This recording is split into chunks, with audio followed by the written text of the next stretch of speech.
Chef de train! Quel est cet endroit? L'embranchement de McBee, monsieur. C'est un endroit bien éventé. Oui, monsieur, la plupart du temps. Et qui n'a pas l'air très engageant. Non, monsieur. Il fait généralement cet effet-là. Pleut-il toujours? Ça tombe à torrent, monsieur. Ouvrez la portière, je vais descendre. Vous n'avez, monsieur, que 3 minutes d'arrêt. Davantage, je crois, car je ne vais pas plus loin. Je croyais que vous aviez un billet pour le terminus, monsieur. C'est exact, mais pour moi, tous les terminus se ressemblent et je fais le sacrifice du reste. Je désire mes bagages. Si vous voulez bien venir au fourgon et me les montrer, monsieur. Seulement, soyez assez bon pour faire vite. Pas un moment à perdre. Les trains n'attendent pas.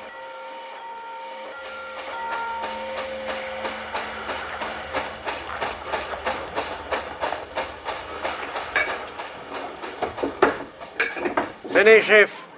Ces 2 grandes valises noires dans le coin que vous éclairez sont les miennes. Quel nom, monsieur? Barbox frère, c'est écrit en lettres blanches. Ah, voilà, monsieur Barbox frère.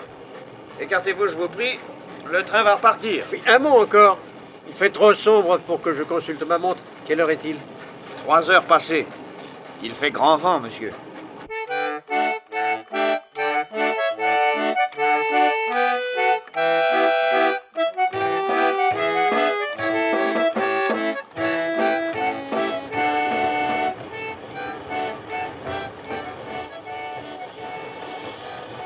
Trois heures passées. Le vent souffle en tempête et je suis descendu à l'embranchement de McBee. Je me demande pourquoi. Et par quelle étrange impulsion. Peut-être parce que les embranchements sont à l'image de la vie. Un lieu où se croisent des convois remplis d'incertitude et de souffrance. Où s'en mêlent des rails qui ne semblent aller nulle part. Sur ce quai désert, sous la pluie, c'est ma propre existence que je regarde passer. Un enfant solitaire, un jeune homme enchaîné à un travail rebutant, l'éveil de la passion, le drame et la douleur. Et puis, première étape de ma retraite, l'embranchement de McBee. C'est à vous, monsieur, ces bagages? Ah, excusez-moi, je pensais à autre chose. Oui, les 2 valises noires sont à moi. Vous êtes un porteur? Oh, ça serait le même prix, monsieur, sauf que moi, je suis les lampes. Mais je peux toujours garer vos valises. Excusez-moi, mais je n'ai pas très bien compris. Vous êtes les quoi? Les lampes, monsieur? Enfin, la personne qui entretient les lampes de l'embranchement. Ah, je vois. Alors, vous pourrez peut-être me renseigner. Y a-t-il ici un hôtel, une brasserie? Eh bien, d'un sens, il y aurait bien un buffet, mais c'est plutôt une chance qu'il soit fermé à cette heure-ci. Parce qu'en somme, s'il était ouvert, vous ne me conseilleriez pas d'y aller. Ce n'est pas à moi, fonctionnaire de la compagnie, de vous dire qu'il ne faut pas tâter de ce buffet, monsieur. Mais si je n'étais pas fonctionnaire de la compagnie, c'est plutôt le conseil que je vous donnerais. Je suppose que je trouverai à me loger en ville, car il doit bien y avoir une ville derrière cette gare. Pour sûr, monsieur. Et les porteurs? Ah, pas avant le 3h42, qui vient se ranger ici, vu que c'est un train d'excursion. Et ces trains-là sont toujours rangés dans les gares. Ils attendent que les excursions soient finies. Mais ne restez pas là, vous gelés, monsieur. Venez vous asseoir dans ma petite cabine en attendant les porteurs. Ce n'est pas grand, mais il y a un bon feu.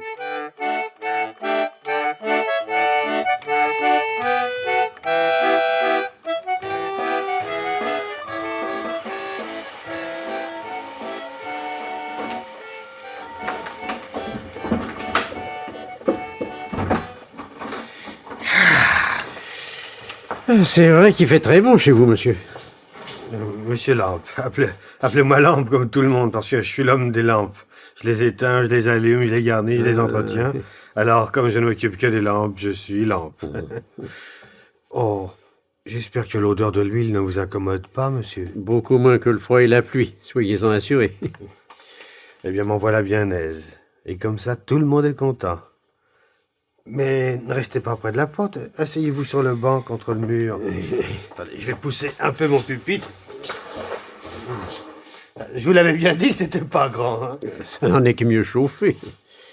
Mais que vois-je sur ce pupitre, tous ces bouts de papier? Seriez-vous par hasard un écrivain, monsieur Lampe? Oh, ça serait beaucoup dire, monsieur. Même si ça y ressemble. Ça y ressemble fort. Et même ces lignes sur les bouts de papier... Seriez-vous un poète, monsieur Lampe? Ça, monsieur, pardonnez-moi, mais je n'en sais rien. Tout ce que je sais, c'est qu'un jour, j'ai commencé à composer des chansonnettes comiques. Mais croyez-moi, il y a quelque chose de plus difficile que d'écrire des chansonnettes comiques. C'est de les chanter. Ah, il n'y a rien de plus dur ni de plus triste que de chanter des chansonnettes comiques à contre-cœur. J'avoue que je ne vous comprends pas, monsieur Lampe. Si vous n'avez pas envie d'écrire, pourquoi écrivez-vous? Et si vous n'avez pas envie de chanter, pourquoi chantez-vous? Mais d'abord, où les chantez-vous, vos chansonnettes? Dans des réunions de camarades, à la fête du pays, au cabaret? Non, monsieur. Au chevet d'un lit. Mais excusez-moi, voilà le train de 3h42 qui entre en gare. Je cours prévenir vos porteurs. C'est l'affaire d'un instant. Au chevet d'un lit? Porteur! Je ne me trompe pas, c'est bien ce qu'il m'a dit. Et pourquoi diantre au chevet d'un lit? Porteur! Par ici! À moins de rentrer ivre et de se chanter des chansonnettes à soi-même. Voilà vos porteurs, monsieur. 2 valises à porter en ville. Conduisez monsieur à l'auberge du Cheval Bleu. Elle est meilleure que l'hôtel où l'on couche dans des draps glacés. Tous mes remerciements, monsieur Lampe. Je suis votre obligé. Bonne nuit à vous, monsieur. Ou plutôt bon matin. Et aussi bon séjour. Quoique les embranchements, ce ne sont jamais des séjours. Des passages, plutôt, comme qui dirait.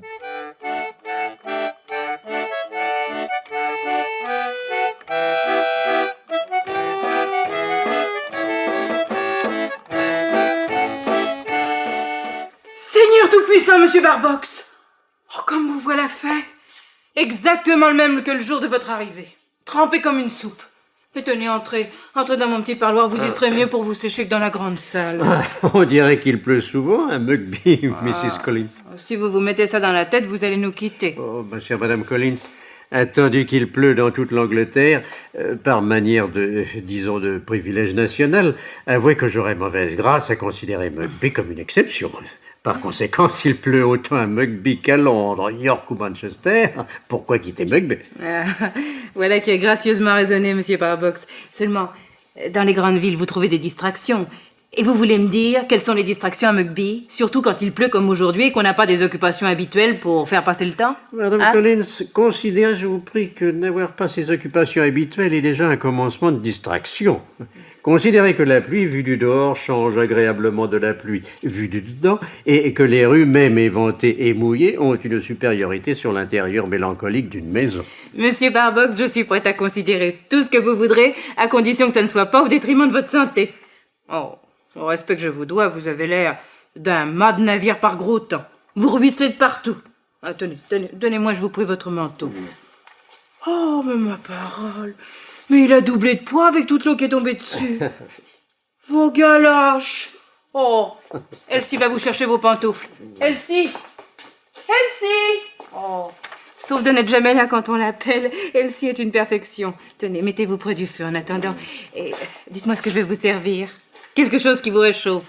Un beau toddy, rien de tel qu'un grog brûlant, croyez-moi. Et vous voudriez que je quitte Mugby quand j'y suis si bien soigné? À Dieu ne plaise. Et toutes ces bénédictions sur vous, Madame Collins. Vous êtes bien bonne. Oh, moi que l'idée. Oh, bon, je me conduis comme une chrétienne, c'est tout. Non, il faut s'aider dans la vie. Dans les petites choses comme dans les grandes. Elsie, ah, te voilà, ma fille. Ben, accroche-moi tout ça, sèche-moi tout ça, et va dire à la cuisine de préparer un toddy pour monsieur Barbox. Et pour moi, un thé bien noir. Et pour nous deux, une quantité de rôti. Ah, et puis apporte-nous tout ça ici, hein. Si vous me permettez de m'asseoir à votre table, monsieur Barbox. La vôtre, voulez-vous dire, Madame Collins? Oh, monsieur Barbox, dans une auberge qui se respecte, les patrons sont toujours à la table des clients. Oh Dieu, cette pluie, l'entendez-vous? Oui, je l'entends. Et j'entends même des voix dans la pluie. Pas vous, Madame Collins? Ça ne vous arrive jamais? Des voix? Oui. Ah oui, peut-être. La nuit, surtout. C'est une compagnie que la pluie. Elle fait penser aux disparus. Quelquefois, je crois entendre Feu Collins. Oh, c'était un mauvais mari, tout le monde vous le dira. Jaloux, brutal, buveur. Eh ben, on n'a pas idée comme la pluie améliore les défunts. J'ai idée qu'avec la voix des gouttières, il me chuchote « Repose-toi, repose-toi », alors que de son vivant, il trouvait que je n'en faisais jamais assez. Est-ce que vous entendez la voix de votre frère la nuit, monsieur Barbox? De mon frère? Mais je n'ai pas de frère, Madame Collins. Ah? Oh ben, pardonnez-moi, je croyais... C'est à cause de vos valises noires avec Barbox Frères peint dessus en blanc. Madame Collins, je vais tout vous dire.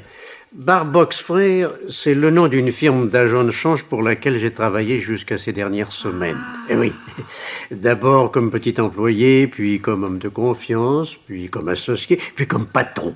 Mais une fois arrivé là, j'avoue que le courage m'a manqué. J'ai dissous l'affaire et pris ma retraite. Un peu tôt, peut-être. Mais j'étais là de mon bureau, de ce sombre repère encaissé dans l'angle d'une horrible cour de Lombard Street. Il y a un moment où les murs vous écrasent, vous et vos vieux chagrins. Vive les promenades sous la pluie, Madame Collins. Oh, vous parlez comme quelqu'un qui n'a pas été heureux, monsieur. Jackson. Mon nom est Jackson. Enfant naturel, mais reconnu, Madame Collins. J'espère que cet aveu ne vous choque pas. Ce qui me choque, c'est la peine que vous avez pu en avoir. Tenez! Et ben voilà qui va nous changer les idées. Votre grog bien épicé et monté bien noir. Et la paix de Dieu sur le monde. Que Dieu vous protège, vous surtout, Madame Collins. Qui protège les orphelins, les perdus en mer et les infirmes. Les infirmes, dites-vous? Mais en connaissez-vous dans cette ville? Ah, bah je connais Phébé. Madame Collins! Madame Collins, on vous demande! Ah, bah bon, j'y vais. Excusez-moi de vous laisser, Monsieur Jackson. Elsie, va nous voir si Monsieur Jackson a besoin de toi. Mais oui, Elsie, Jackson est mon nom. Ne me regardez pas d'un air si étonné. Le nom de Barbox sur mes valises et le nom d'un établissement que je dirigeais. Mais, puisque vous êtes une enfant du pays, ce que j'ai cru comprendre, pourriez-vous me donner un renseignement? Ah, si c'est possible, je demande pas mieux, monsieur. Elsie, connaissez-vous Phébé? Si je la connais? Ah, je crois bien. Comme tous les gens du quartier au-dessus de la gare. N'habiterait-elle pas elle-même dans un des cottages au-delà du pont? Au cours de mes promenades, j'ai cru apercevoir une jeune fille couchée sur un lit, tout près de la fenêtre. Ah, c'est Phébé, monsieur. Ah, y a pas à se tromper. Phébé a eu un accident quand elle était toute petite. Oui, elle a le dos cassé. Jamais elle a pu s'asseoir. Et elle n'a pas de famille? Oh, que si, monsieur. Elle a son père qui travaille à l'embranchement. Elsie! Elsie! Excusez-moi, monsieur, mais Madame Collins a besoin de moi. Voilà, Madame Collins. Vous ne désirez plus rien, monsieur Monsieur Jackson. J'emporte tout? Faites, Elsie, je n'ai besoin de rien.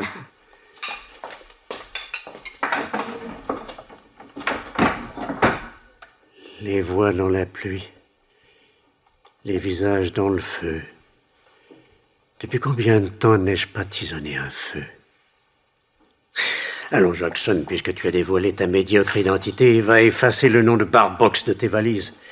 Et demain, tu iras voir à l'embranchement comment se porte ton ami Lampe. Quiconque donne l'adresse du cheval bleu ne peut être qu'un ami. Seulement, je n'ai guère de chance avec Lampe. Je n'ai jamais pu le rencontrer de nouveau depuis le soir de mon arrivée.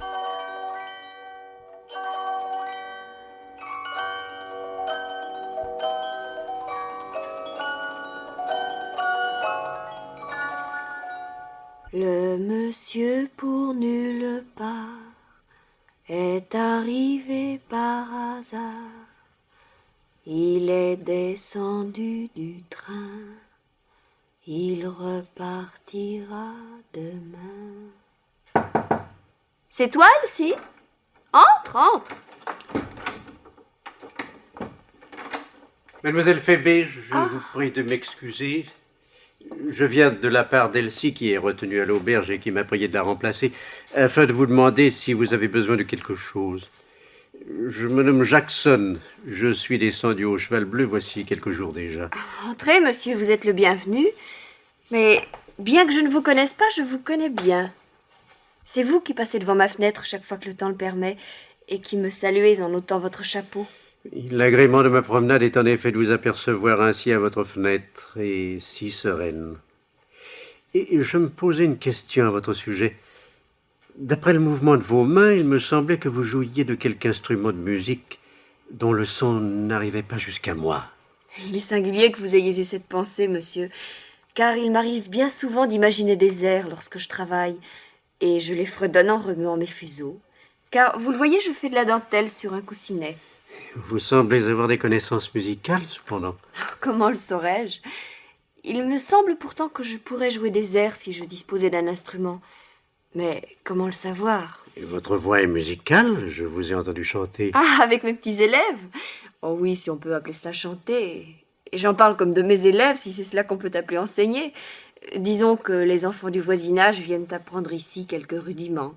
Et qui vous a donné l'idée de cet enseignement musical? J'ai lu dans un des journaux que m'apporte mon père qu'il existe un système d'enseignement par le chant. Mais je ne suis pas sûre de l'employer comme il faudrait. Je me console en me disant que je suis une fauvette qui fait la classe à des rouges-gorges. Et vous ne vous ennuyez jamais, bien qu'allongé? Peut-être aimerais-je parfois m'asseoir dans mon lit pour voir comment serait le paysage si je pouvais tenir ma tête droite. Mais c'est une idée bien sotte, car ce que je vois est si beau. Et je l'ai pensé moi-même en me promenant par ici. Tous ces fils de voies ferrées, avec leurs bouffées de vapeur qui changent si vite de place. Je pense aux gens qui peuvent vraiment aller où ils veulent pour leurs affaires ou pour leur plaisir. Il y a aussi le grand embranchement. Je ne le vois pas car il est au pied de la colline, mais je l'entends. Je sens tout le temps qu'il est là. Il me semble qu'il me relie en un sens à je ne sais combien d'endroits et de choses que je ne verrai jamais. Vous le voyez, monsieur, je ne suis pas l'invalide que vous pensiez et je me trouve très bien lotie, en vérité. Vous avez une heureuse disposition, Miss Phoebe. Vous devriez connaître mon père, monsieur. C'est lui qui a une heureuse disposition. Mais ne vous éloignez pas, surtout, il me semble entendre son pas dans l'escalier. Vous n'êtes vraiment pas un intrus, croyez-moi. Attendez. Oh, mais c'est le voyageur pour nulle part. Mais c'est Lampe! Est-ce possible? Comment allez-vous, Lampe? Et comment allez-vous vous-même, monsieur Barbox? Me voilà toute surprise, comment vous vous connaissez? J'ai été vous rendre visite, Lampe, une demi-douzaine de fois au moins depuis l'autre nuit, mais sans jamais vous trouver. On me l'a dit, monsieur, on me l'a dit. On a bien remarqué que vous veniez souvent à l'embranchement sans jamais prendre un train. Et c'est pour ça qu'on vous a surnommé le voyageur pour nulle part. Oh, pas d'offense, j'espère. Pas la moindre. C'est là pour moi un nom tout aussi bon qu'un autre. Mais puis-je vous poser une petite question à part? Je devine que vous avez envie de visiter notre maison. Si Phoebe le permet. Allez, allez, je suis bien assurée que vous n'en avez pas pour très longtemps.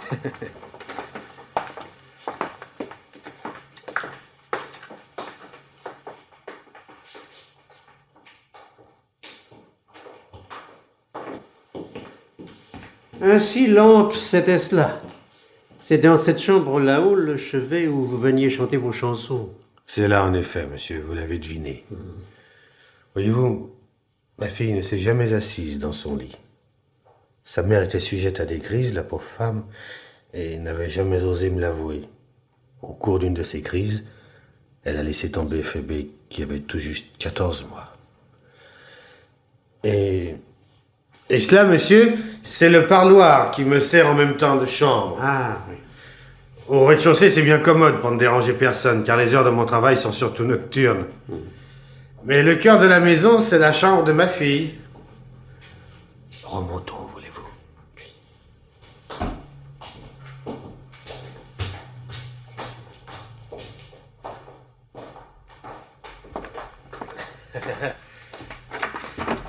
C'est au fait que tu as visité notre palais, Phoebe. Mais qu'en y faisant un saut pour te voir, j'y trouve M. Barbox frère, il y a de quoi s'émerveiller. Je m'émerveille tellement qu'il faut que je m'administre... Ah oui, un tourniflon. Mon véritable nom n'est pas Barbox, Lampe. De plus en plus surprenant, car moi, je ne vous ai pas dit le mien. De grâce, n'en faites rien. Que signifie un nom? Vous le voyez bien en ce qui me concerne. Lampe me suffit. C'est un nom reluisant et expressif. Comme moi, monsieur, après mon tourniflon. Quand j'ai passé mon mouchoir en boule sur une joue, puis sur l'autre, puis sur mon nez, puis sur mon front, puis sur l'envers de chaque oreille, c'est ça, monsieur, que j'appelle un tourniflon. Il me semble que je prends comme mes lampes un brillant remarquable.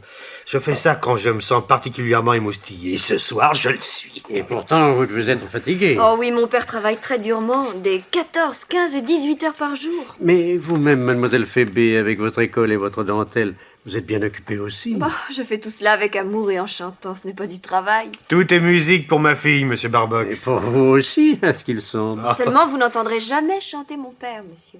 Il ne chante que pour moi. C'est un poète, mon père. Ah, ma chérie, rien que pour avoir entendu ça... il faut que je m'administre un dernier tourniflon. Excusez-moi, mais... Là, j'oublie rien. Ah.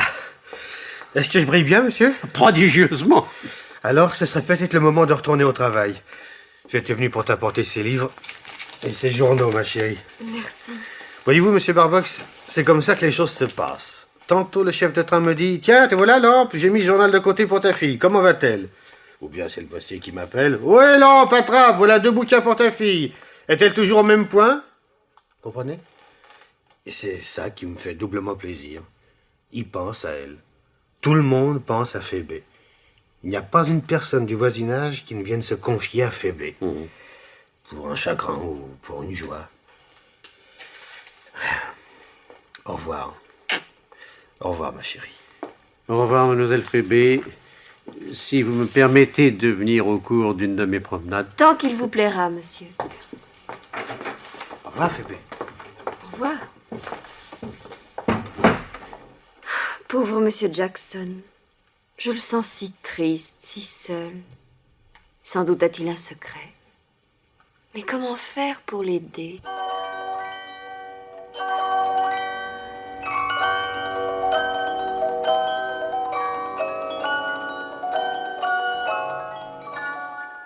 Madame Wilson, je ne sais comment m'excuser. Je suis restée absente plus longtemps que je ne l'aurais souhaité. Il n'y a pas de ma faute, croyez-le. À l'approche des fêtes, les magasins regorgent de monde. J'avais absolument besoin de ces cahiers de musique et j'ai dû attendre un long moment avant de pouvoir me faire servir. Vous êtes bien pâle, Madame Tresham. Je crains que cette course vous ait beaucoup fatiguée. Ne voulez-vous pas vous asseoir pendant quelques instants avant de monter chez vous? Suis-je vraiment si pâle? Pourtant, j'ai couru. Pâle? Dirons-nous comme quelqu'un qui a vu un revenant? C'est curieux que vous disiez cela. En effet, j'ai vu... Plutôt, j'ai cru voir un revenant. Mais c'est une histoire passionnante. Un revenant en plein jour. Asseyez-vous, Madame Tresham, et prenez quelques gouttes de mon cordial. Je l'ai fait moi-même. Il est souverain contre les chocs de toute nature. Vous êtes bien bonne et je vous remercie, Madame Wilson, mais je me sens incapable d'avaler quoi que ce soit. Je voudrais monter auprès de mon mari. Comment est-il? Comme d'habitude, comme un homme qui se ronge. Que va devenir sa librairie s'il se laisse aller ainsi? Avec seulement les leçons de musique, vous ne suffirez pas à vos dépenses. Que cela ne vous inquiète pas, Madame Wilson. Nous avons au magasin un commis intelligent et dévoué. Moi-même, j'ai de bonnes leçons. Qu'allez-vous chercher là? Je ne m'inquiète pas pour moi, mais pour vous, pour Monsieur Tresham. Vous devriez faire venir un médecin. Monsieur Tresham n'est pas dans un état normal. Il est encore jeune. Je devrais dire, dans la force de l'âge, s'il n'était pas si faible. Je comprends, vous soyez toujours inquiète quand vous devez vous absenter pour des courses prolongées. Et si vous-même, vous vous mettez à voir des fantômes, où irons-nous, Madame Tresham, où irons-nous? Ce n'était point un fantôme. Disons quelqu'un que je n'avais pas vu depuis bien longtemps. Mais pour en revenir à mon mari, puisque vous avez eu la bonté de vous occuper un peu de lui en mon absence, a-t-il beaucoup réclamé Polly? Mais il ne fait que cela, figurez-vous. Comme s'il allait la perdre, parce qu'elle n'est pas continuellement sous ses yeux. C'est que nous avons déjà perdu 2 petites filles. Elles sont mortes à l'âge de Polly. Alors, n'est-ce pas, il craint pour celle-ci, c'est tout naturel. Peut-être n'habitiez-vous pas dans un endroit sain. Ici, l'air est excellent. Si près de la mer, c'est bon pour les enfants. La petite librairie de votre mari se trouve dans un endroit très sain. Et vous ne donnez vos leçons de musique que dans de très beaux quartiers. Je ne parle pas de cette maison. L'appartement que je vous loue au premier étage donne sur un jardin où Polly peut jouer autant qu'elle veut. Je ne comprends pas qu'il se tourmente à ce point. Polly est une petite fille très vivante, très gaie. Ses petites sœurs l'étaient aussi. Là, Madame Tresham, remettez-vous. Quand ses petites camarades la ramèneront, la pauvre enfant verra que vous avez les yeux rouges. Vous avez raison. Avant d'entrer dans la chambre de mon mari, je passerai un peu d'eau sur mes paupières. Que faisait-il quand vous l'avez quitté? Lisait-il? Non. Il avait approché son fauteuil de la fenêtre et regardait au dehors. Il était comme quelqu'un d'inquiet qui guette. Je lui ai dit, par manière de plaisanterie bien entendu, « Monsieur Tresham, vous auriez tué quelqu'un que vous ne seriez pas davantage sur le qui-vive. » Savez-vous ce qu'il m'a répondu? « Il y a bien des manières de tuer les gens sans servir d'un couteau. » Et il a ajouté, « Combien de gens qui passent dans la rue ont un meurtre sur la conscience et personne ne s'en doute. » Là, entre nous, Est-ce que ce sont des réponses à faire? Je puis vous assurer que mon mari n'a tué personne, Madame Wilson. Je le crois volontiers, Madame Tresham. Mais heureusement, vous avez affaire à une personne comme moi. Il y a beaucoup de gens moins éduqués qui se poseraient des questions. Entre votre mari avec ses crimes et vous avec vos fantômes, Polly a du mérite à rester une joyeuse petite fille.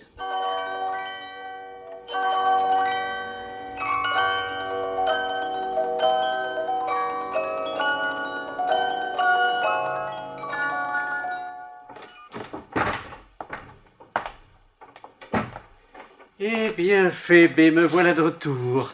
Comment allez-vous, chère Phébé? J'espère que vous n'avez pas cru que je vous oubliais. Et pourquoi aurais-je cru cela? Je m'étais mis en tête que vous ne me feriez pas confiance. Ne pas vous faire confiance?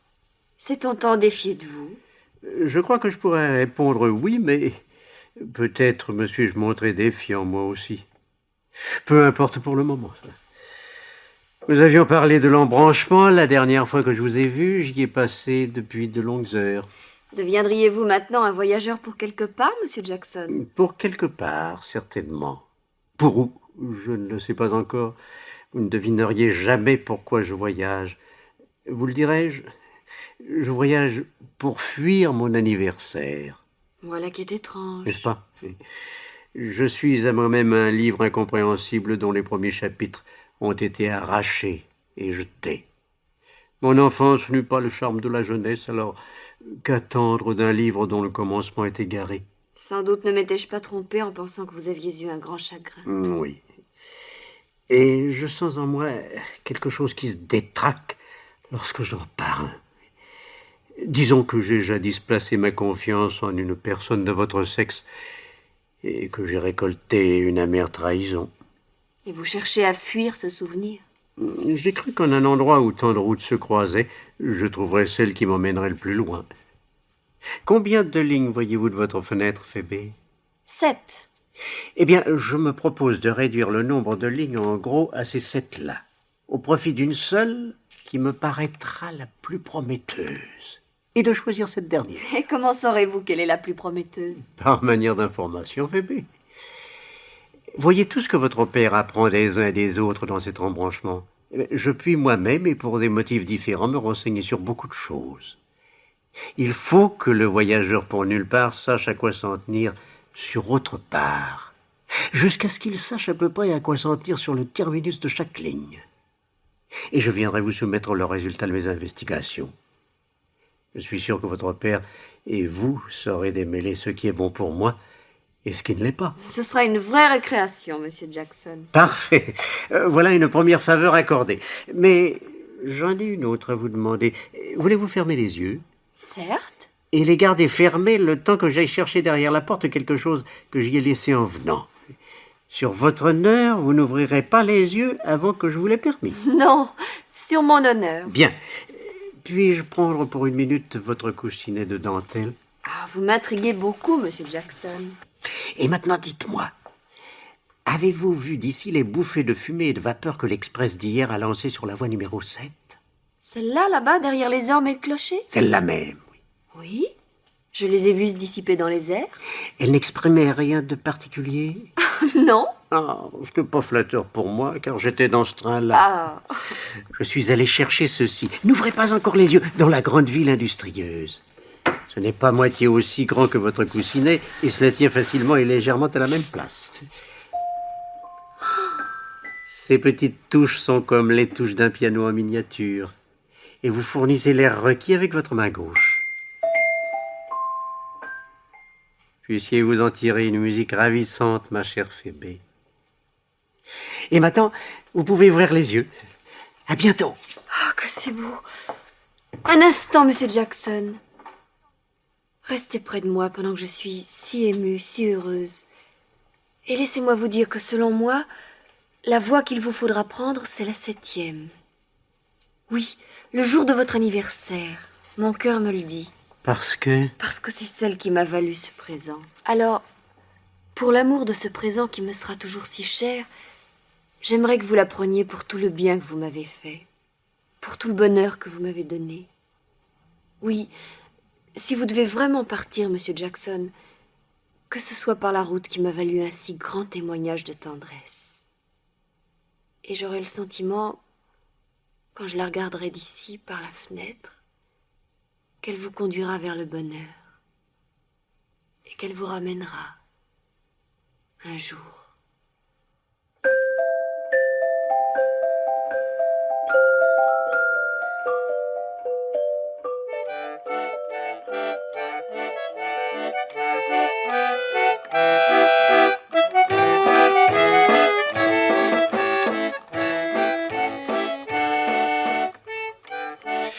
Voyons si j'ai bien fait ma liste de cadeaux. Il ne s'agit pas d'oublier quelque chose. Un beau châle des Indes pour Madame Collins, des rubans pour Elsie, de grands mouchoirs pour les tourniflons de lampe, pour Phébé une couverture de laine blanche, de la musique et des livres. Ah non, en route mon ami, il n'a pas de temps à perdre. Les allumeurs de réverbères sont à l'œuvre déjà et les boutiques scintillent.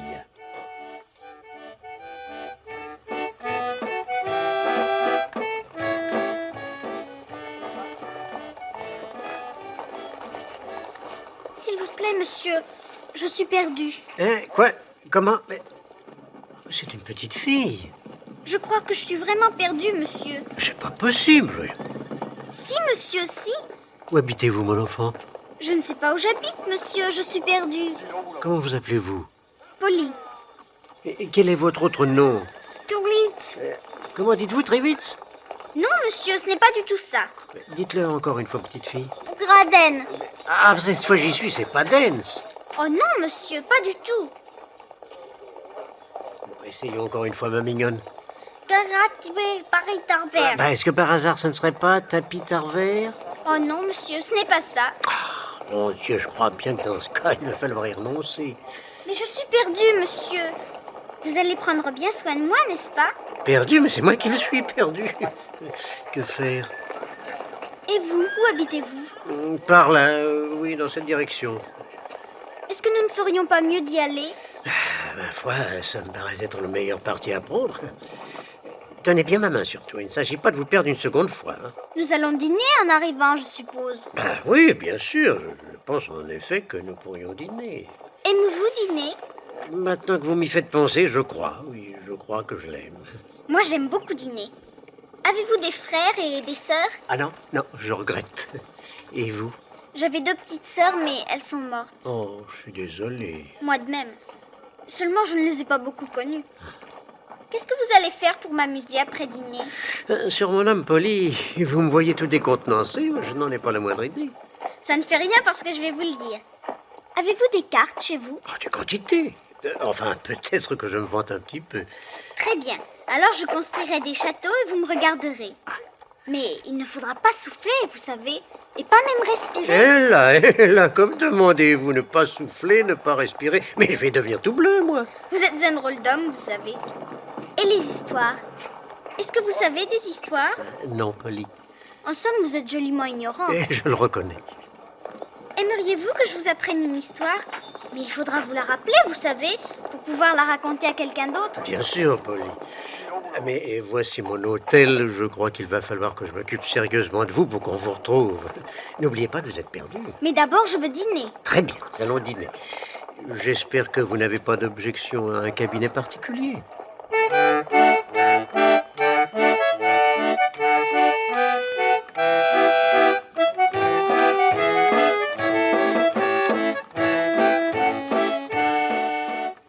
C'est votre petite fille, monsieur? Non, elle n'est pas à moi, c'est une petite fille perdue. Ah. Quelqu'un sera-t-il assez bon pour avertir la police que cette petite fille est ici en sécurité et que je me charge d'elle jusqu'à ce qu'on vienne la chercher? Elle s'appelle Polly. Je ne voudrais pas qu'on vienne me chercher maintenant parce que j'ai faim et je voudrais dîner. Ah, un instant, mademoiselle Polly, un instant. Je vois, Polly, que vous avez un don particulier pour obtenir ce que vous voulez. Moi non plus, je ne suis pas pressé pour qu'on vienne vous chercher. Garçon, oui? Vous nous servirez à dîner dans le petit salon attenant à ma chambre et vous y allumerez un bon feu. Oui. Que voulez-vous pour votre dîner, Polly? Je voudrais de la soupe, mais pas beaucoup. Et je voudrais de la viande avec beaucoup de sauce. Et je voudrais un grand pudding au riz avec des raisins. Et de la crème à la vanille. Garçon, vous apporterez tout cela et aussi quelques coussins pour surélever mademoiselle Polly. Et j'aimerais bien les cartes auprès de moi pour faire des maisons et des châteaux tout de suite après mon dîner. Ah, Je vais m'en occuper.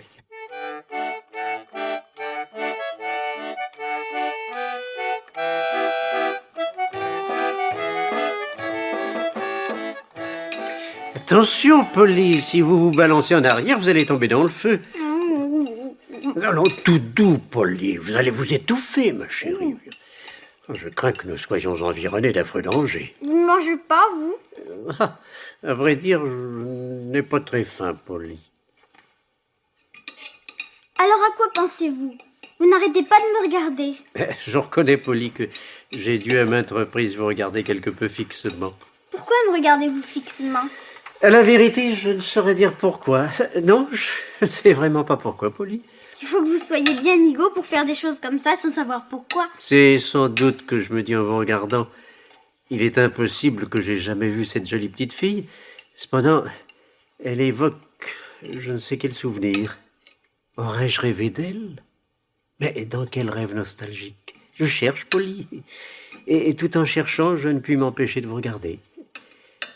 Mais si vous en avez fini avec votre pudding, nous pourrions nous installer sur le coin de la table et bâtir des châteaux. Avant qu'il soit fini, savez-vous qui va venir? Le garçon, pour desservir la table. Non, le marchand de sable. Parce que je crois que j'ai sommeil.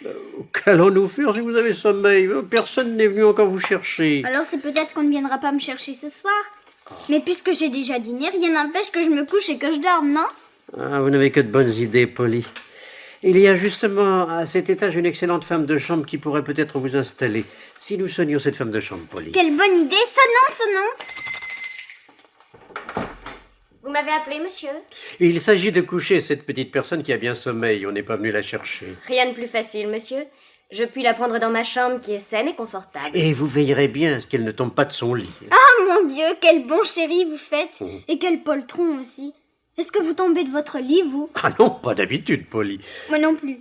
Maintenant, je vais vous embrasser pour le bon dîner, pour la bonne soirée et pour la bonne nuit. 3 fois. Venez, mademoiselle Polly. Oui, madame. Ah, Polly, si je savais seulement ce qu'évoque votre jolie petite figure et votre voix ensorcelante et vos charmantes manières. Pourquoi j'ai l'impression de vous connaître? Qui m'avez-vous rappelé quand vous avez levé vos yeux vers moi dans la rue et tendu votre petite main? À demain, ma chérie. Dormez. Dormez bien.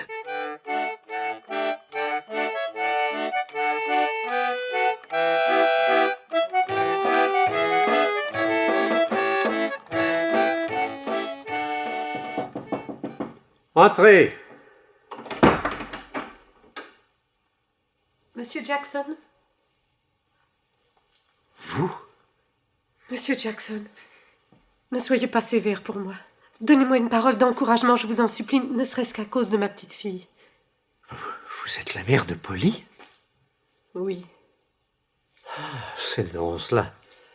Cette impression fugitive du déjà-vu. Cette ressemblance presque effacée. Vous ne m'auriez pas reconnu. L'image que j'ai gardée de vous était à l'abri des atteintes du temps. Bien des années ont passé, Béatrice. Moi, je vous ai bien reconnu. Ainsi, vous m'avez vu dans la rue et désigné à votre enfant. Oui.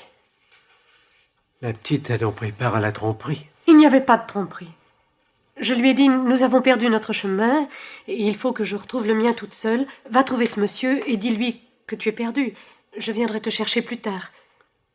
Peut-être n'avez-vous pas songé combien elle est petite. Elle est très sûre d'elle-même. Et peut-être justement parce qu'elle est très petite. Pourquoi avez-vous fait cela, Béatrice? Oh, monsieur Jackson, pourquoi me le demandez-vous? Simplement dans l'espoir que vous trouveriez dans mon innocente enfant de quoi adoucir votre cœur envers moi. Non seulement envers moi, mais envers mon mari.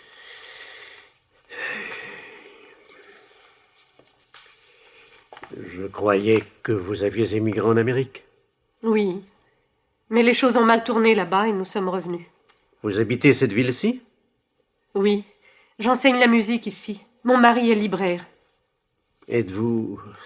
Excusez-moi de vous poser cette question, mais... Êtes-vous pauvre? Nous gagnons de quoi subvenir convenablement à nos besoins. Non, notre détresse ne vient pas de là. Mon mari est très très malade.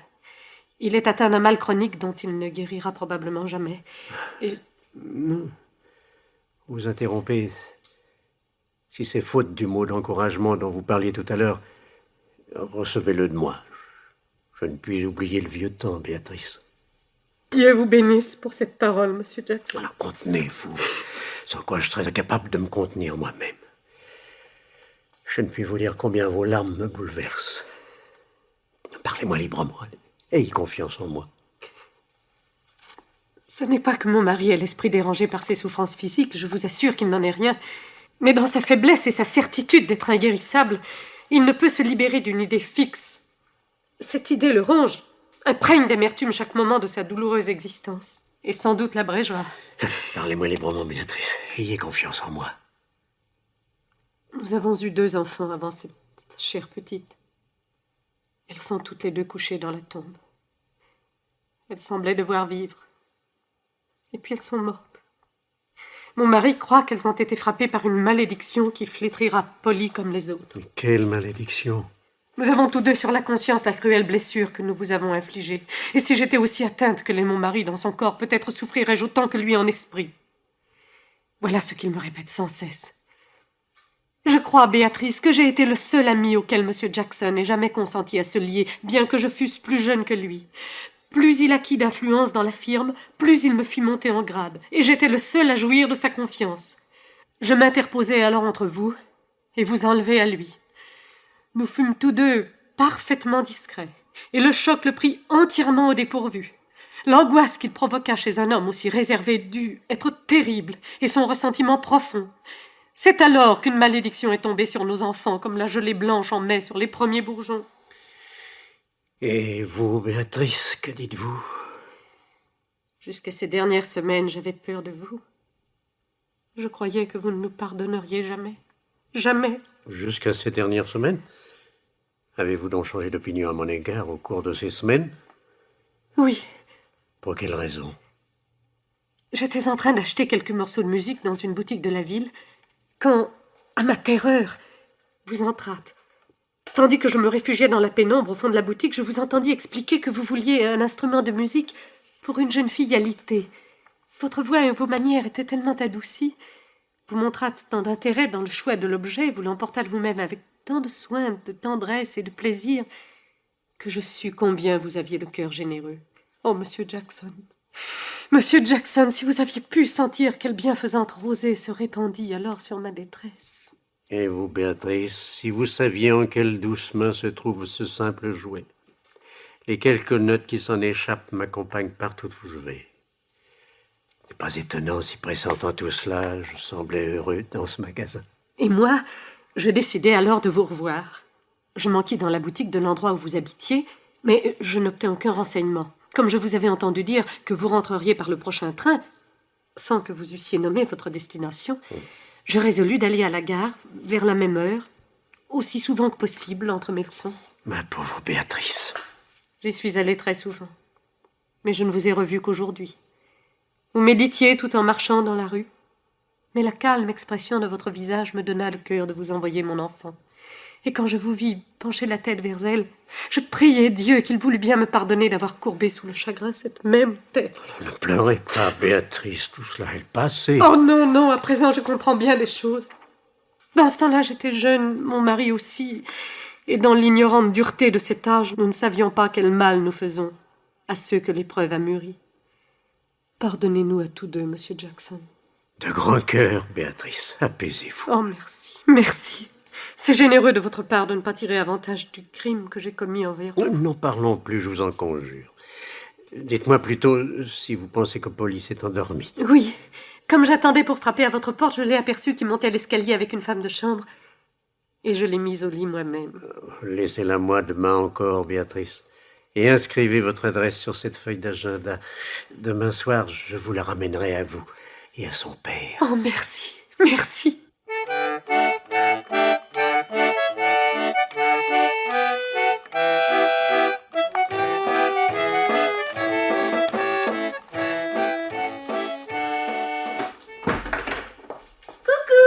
Je croyais que maman était venue me chercher hier soir, mon cher monsieur. C'est exact, Polly, mais comme vous vous étiez endormi sitôt couché, je lui ai demandé la permission de vous garder toute la journée et de vous ramener chez vous ce soir seulement. Ma parole, vous avez un fier toupet, mais je suppose qu'il faut tout de même que je vous embrasse, bien que vous ayez un fier toupet. Et maintenant, à table, j'ai encore faim. Voilà du porridge, des œufs frais et des rôtis et du lait, Polly. Oh, c'est parfait. Et naturellement, vous allez m'amuser. Ça va de soi. Et qu'est-ce que nous allons faire? Dites-le-moi. Eh bien, je songeais... Mais d'abord, aimez-vous les chevaux, Polly? Les poneys, oui. Surtout quand ils ont de longues queues. Le chevaux, je le trouve un peu bien grand tout de même. Oui. Eh bien, approchez-vous que je vous dise quelque chose à l'oreille.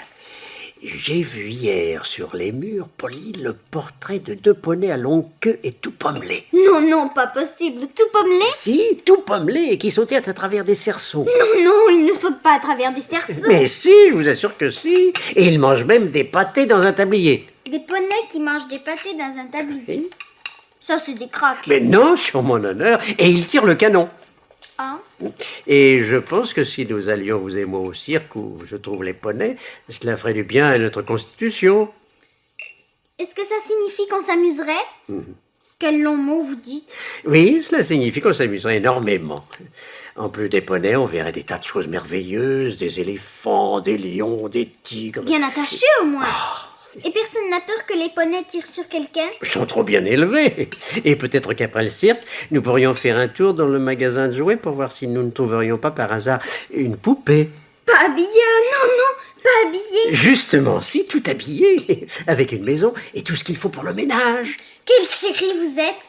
Venez que je vous embrasse. Ou bien c'est moi qui vais vous embrasser.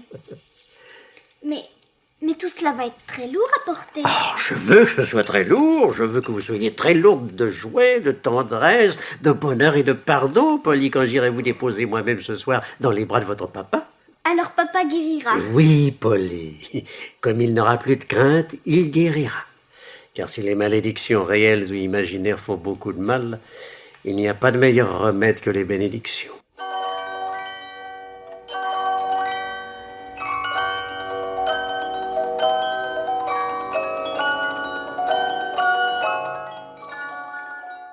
Oh, mon cher monsieur Jackson, comme je vous attendais. Le temps m'a paru long en votre absence, et je suis sûre que vous avez beaucoup de choses à me raconter. Mais mettez-vous bien en face de moi. Me trompais-je? Vous paraissez si heureux. Je suis heureux, en effet, Phébé. Et si je suis heureux, c'est parce que vous me l'avez prédit. C'est vous qui m'avez dit, lorsque je suis parti, que le 7e terminus de l'embranchement serait celui qui m'amènerait vers une conclusion heureuse après le grand malheur qui avait désolé ma vie. Du moins l'espérais-je de tout mon cœur, cher monsieur Jackson. Phébé, les espérances des anges font des réalités pour les humains. Et le hasard nous paraîtrait fabuleux si nous ne savions quelle main miséricordieuse le guide quelquefois. Sachez, Phébé, que ce modeste jouet est la cause d'un très grand événement. C'est parce que j'ai voulu apporter un peu plus de musique dans votre vie que l'harmonie est revenue dans la mienne. Cela ressemble fort à un conte, n'est-il pas vrai? C'est sans doute un conte. Et je puis préciser maintenant ce que je vous avais seulement laissé entendre. Il y a quelques années, une jeune femme à laquelle je n'apportais sans doute pas assez de bonheur pensa le trouver près d'un autre, plus jeune que moi. J'ai souffert de cet abandon. Il a ravagé ma vie et pendant longtemps desséché mon cœur. Oh, cela je ne puis le croire. Il le faut, Phébé, c'est la vérité. Je crus que ceux qui m'avaient quitté vivaient heureux à l'étranger. Or, ils résident dans la ville où je suis allé sur votre conseil. La jeune femme m'avait reconnu dans le magasin où j'achetais le jouet pour vous, et grâce à cette rencontre, put me retrouver. Ni son mari, ni elle n'étaient heureux malgré leur adorable petite fille qui se nomme Polly. Et leur bonheur, ils ne pouvaient l'obtenir que de mon consentement. Je le leur ai donné. Soyez béni, monsieur Jackson. Je le suis, puisqu'au lieu d'être seul, j'ai en quelque sorte retrouvé une famille. Car le pardon, je le vois bien, ouvre toutes les portes et réunit tous les cœurs. Vive Mugby, Phébé! C'est vraiment l'endroit le plus fou de la terre. Les employés de la compagnie y écrivent des chansons et leurs filles sont des anges musiciens. Pourtant, d'après ce que vous venez de me dire, vous allez nous quitter? Jamais plus, au contraire. Il y a une maison à vendre sur la colline tout près d'ici et je vais l'acheter, Phébé. Ce sera un habitat commode pour venir vous voir, chère Phébé. et pour vous faire donner des leçons de musique par Béatrice, et pour emprunter Polly de temps à autre, et pour converser avec Lampe, mon ami. Ce sera un habitat commode pour être relié à volonté avec toutes sortes d'endroits et de personnes agréables. Quelle jolie chanson je vais pouvoir apprendre à mes élèves. Vous en ferez une Phébé pour l'avenir. Je vous laisse la musique. Que diriez-vous des paroles? Elles enchanteront Polly. Jadis, un vieux barbox vivait sur la hauteur. S'il n'en est pas parti, c'est encore sa demeure.